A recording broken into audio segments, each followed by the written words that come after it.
Pagi ini, di bawah langit yang teduh, umat berkumpul dalam satu niat, satu sujud, satu harapan.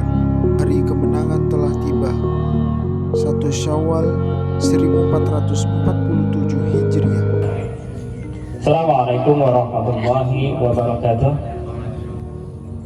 Innal hamdalillah nahmaduhu wa nusalli wa nusallimu ala rasulillahil karim.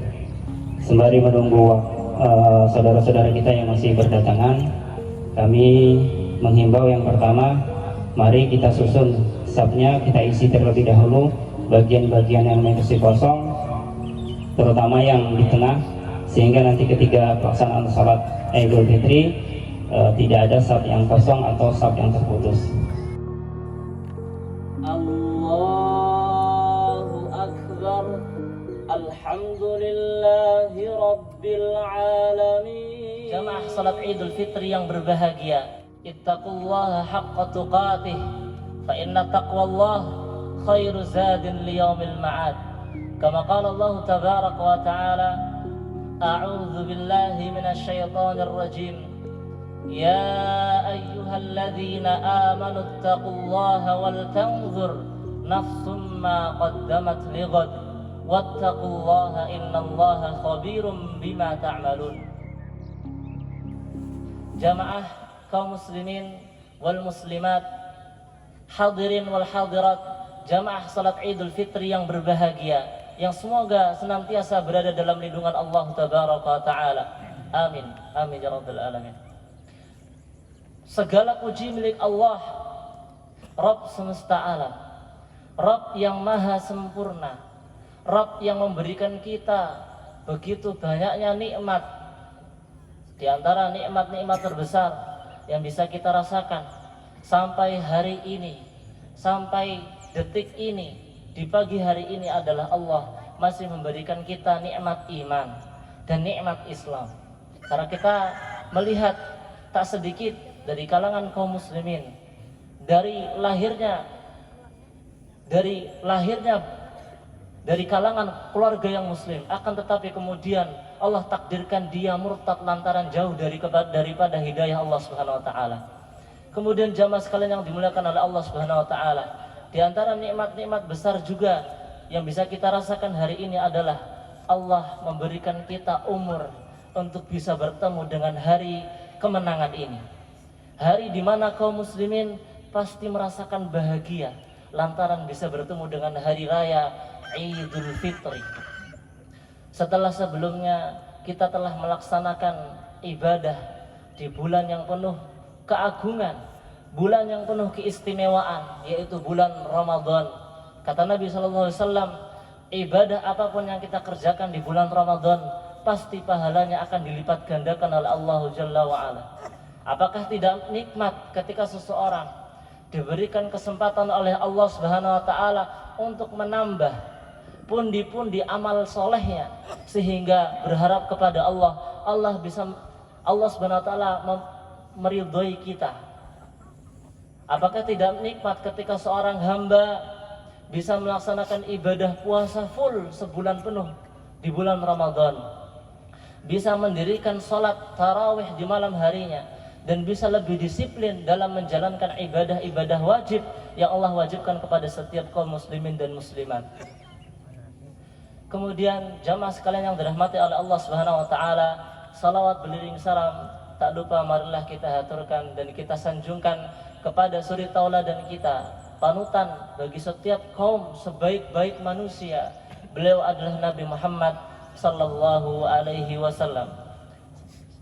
Semoga salawat serta salam senantiasa tersurahkan pula kepada keluarga beliau, sahabat-sahabatnya, dan orang-orang yang berusaha istiqomah dalam menegakkan syariat Islam. Amin. Kemudian khatib mewasiatkan kepada diri khatib pribadi dan umumnya kepada jamaah sekalian agar kita berusaha dalam meningkatkan takwa kita kepada Allah. Karena kita tahu bahwa sebaik-baik bekal yang bisa kita bawa di dalam perjalanan yang begitu panjangnya dan jauhnya, yaitu menuju kehidupan kita kekal, kehidupan kita yang kekal di akhirat kelak, adalah takwa. Sebagaimana Allah SWT berfirman, wa tazawwadu fa inna khayra zadit taqwa, dan berbekallah ketahuilah sebaik-baik bekal adalah takwa.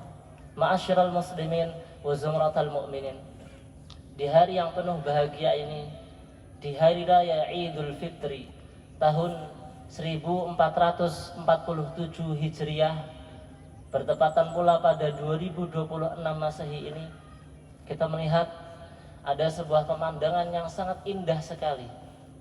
Pemandangan yang tentunya sangat menyejukkan mata bagi setiap kaum muslimin dan muslimat dimanapun mereka berada.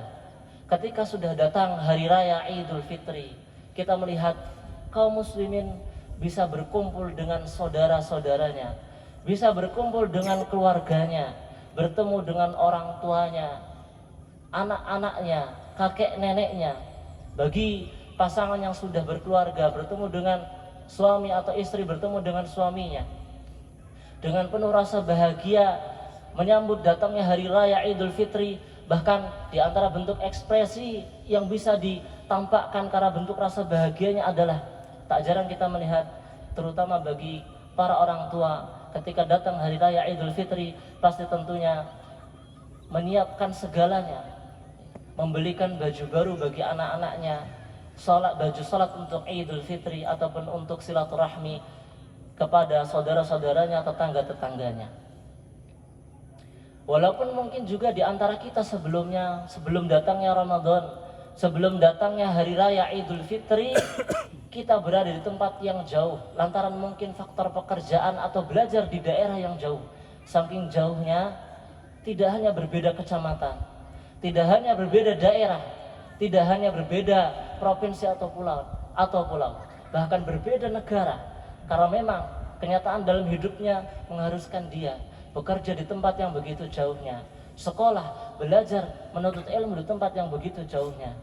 Akan tapi ketika datang hari raya Idul Fitri, datang Ramadan, ia tinggalkan tempat kerjanya, ia tinggalkan tempat sekolahnya demi kemudian untuk bertemu dengan keluarga tercinta.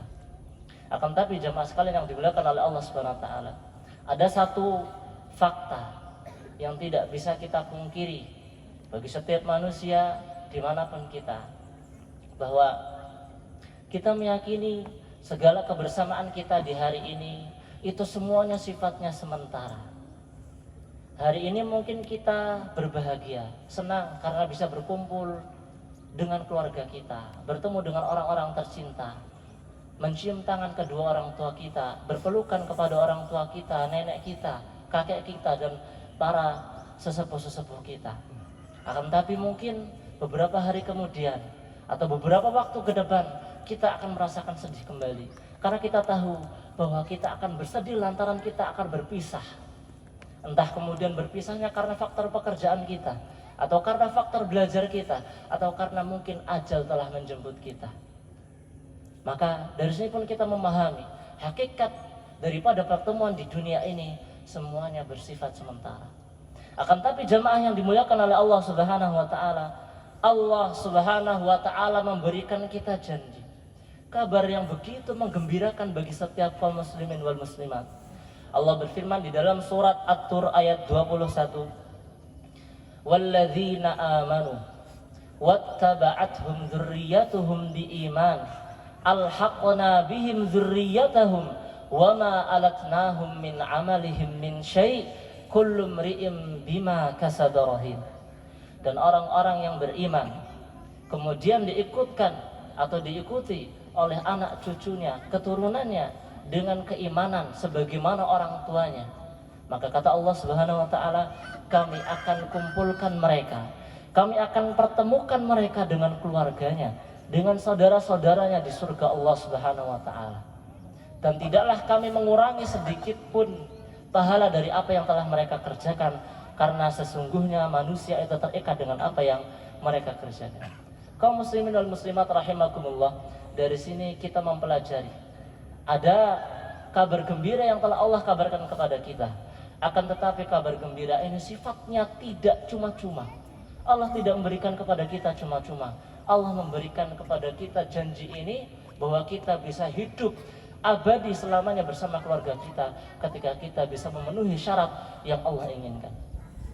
Makanya jamaah sekalian yang dirahmati oleh Allah Subhanahu wa taala, Imam Ibnu Katsir menjelaskan dalam kitabnya Tafsir Ibnu Katsir bahwa syarat ketika seorang benar-benar ingin mendambakan bisa bersama dengan keluarganya abadi di surganya Allah, setidaknya ada 2 syarat yang harus ia penuhi. Yang pertama adalah orang tuanya harus beragama Islam, beriman kepada Allah. Beliau menyebutkan hum al-musaddiquna billah wa rasulih. Mereka adalah orang-orang yang beriman, benar-benar memiliki keimanan yang kuat, mengimani bahwa Allah Subhanahu wa taala adalah satu-satunya Rabb, satu-satunya sesembahan, satu-satunya Tuhan yang berhak disembah dan tidak ada sekutu bagi Allah Subhanahu wa taala. Kemudian mengimani bahwa Muhammad adalah utusan serta hambanya Allah, bukan Tuhan.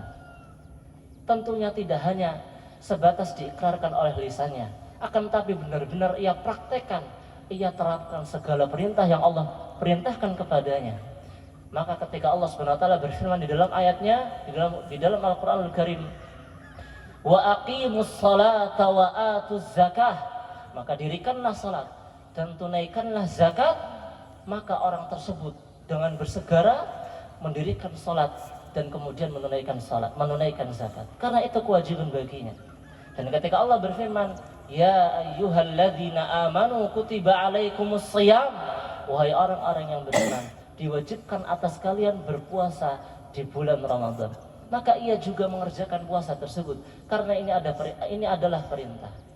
Karena ketika dia berusaha untuk tidak mengerjakan apa yang telah Allah perintahkan, tentunya ini terhitung sebagai bentuk pengkhianatannya kepada Rabb-nya sendiri.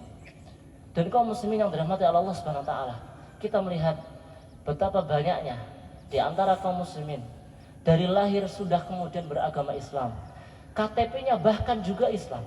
Akan tetapi ketika kemudian ditanya apakah Anda bisa menjaga salat Anda, dia tidak menjawabnya.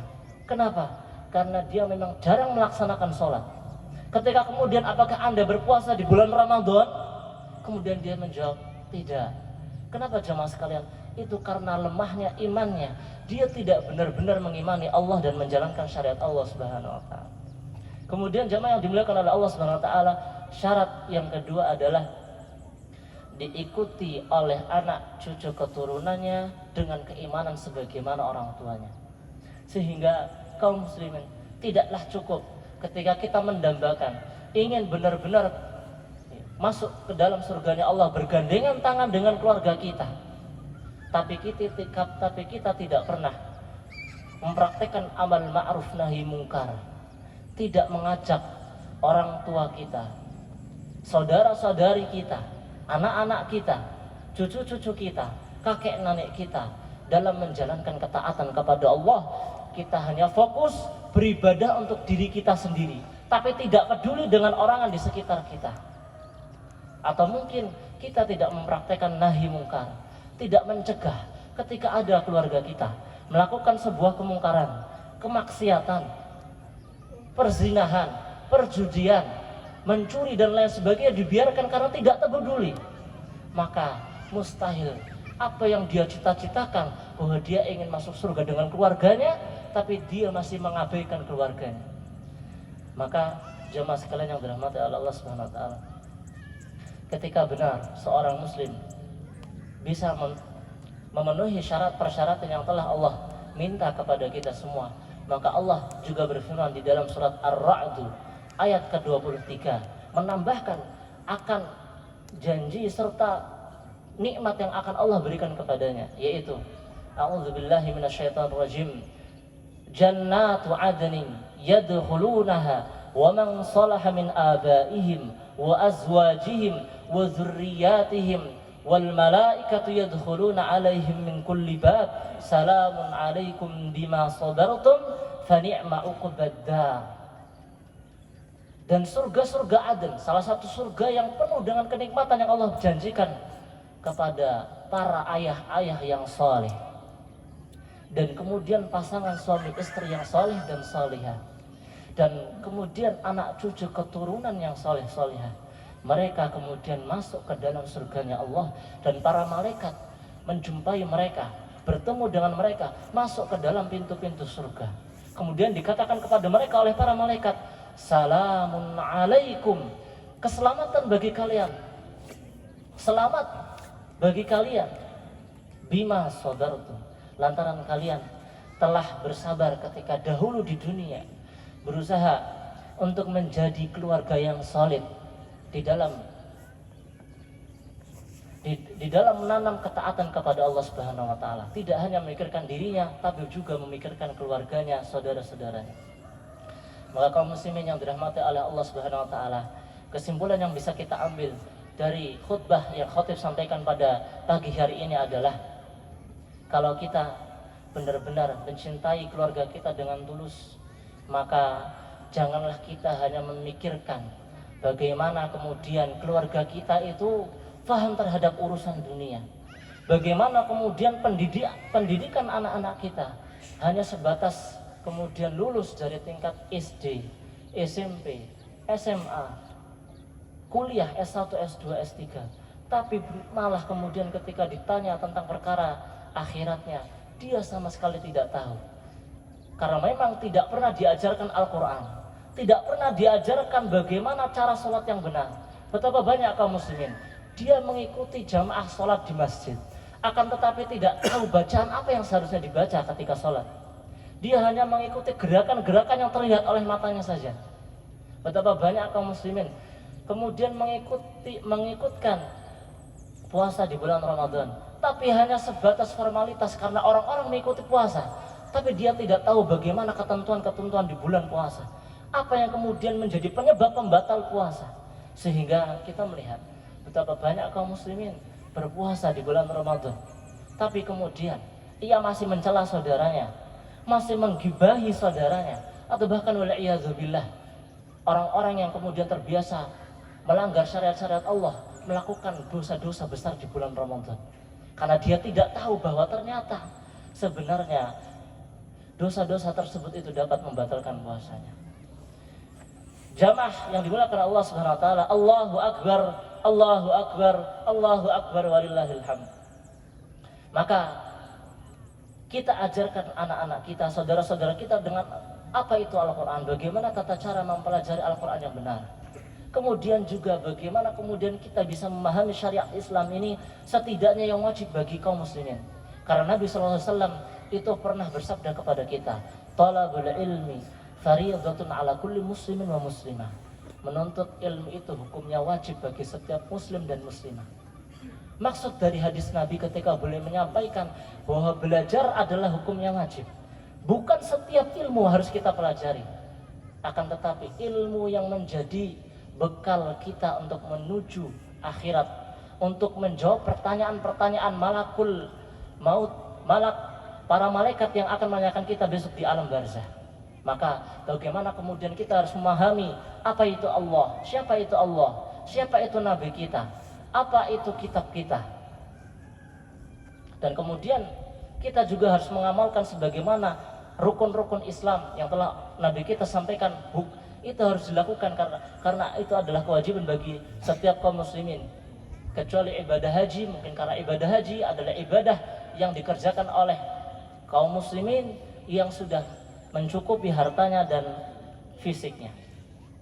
Kemudian jamaah yang dimuliakan oleh Allah Subhanahu wa taala, mudah-mudahan apa yang bisa khatib sampaikan pada kesempatan khutbah di pagi hari ini bisa menjadi pengingat bagi kita semua agar kesolehan yang telah kita lakukan di bulan Ramadan tidak berhenti di bulan Ramadan saja, akan tapi justru kita jadikan spirit, semangat, motivasi agar kita menjadi pribadi yang lebih baik setelah kita memasuki di bulan Syawal, di tanggal 1 Syawal ini. Kita buka lembaran baru. Kita kemudian tutup segala mungkin cerita-cerita buruk di waktu lalu kita. Kita tidak perlu kemudian terlalu memikirkannya atau galau terhadap apa kesalahan-kesalahan yang telah kita lakukan. Sudah kita sudahi dan kemudian kita mulai lagi lembaran baru dan lebih semangat dan berusaha berjanji kepada Allah menjadi pribadi-pribadi yang lebih bertakwa, tidak hanya untuk diri pribadi akan tapi juga mempedulikan keluarganya, sanak saudaranya. Demikian yang bisa khatib sampaikan pada kesempatan khutbah kali ini.